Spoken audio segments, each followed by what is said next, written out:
হালাল ভাই তুমি এখানে কি করতেছো? দেখতেছেন না কি করতেছি? কি করতেছো? চলে গেছে ব্যাটারির একটা। তো এখন ব্যাটারি চেঞ্জ করতে হবে।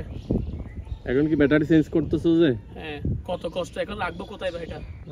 আচ্ছা দেখি আগে রাখতে পারি কিনা। আচ্ছা এভাবে রাখি। আচ্ছা তুমি যে এত কষ্ট করে ভিডিও করতেছো, আচ্ছা, এখানে রাখি। হ্যাঁ এত কষ্ট করে ভিডিও করার পরও যখন মানে ভিডিও দেখার পর যে পেজে ফলো করেন তখন তাদের উদ্দেশ্যে তুমি কি বলবা?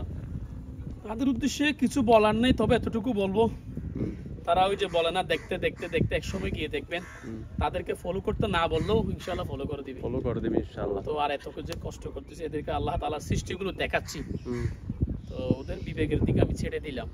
কারণ পবিত্র কোরআন আল্লাহ তাআলা বলছেন, কুল হে নবী আপনি বলে দিন, সিরু তারা যাতে পরিভ্রমণ করে, কোথায়? ফিল আরদি, জমিনের উপর, অর্থাৎ এই পৃথিবীর মধ্যে যাতে তারা কি করে?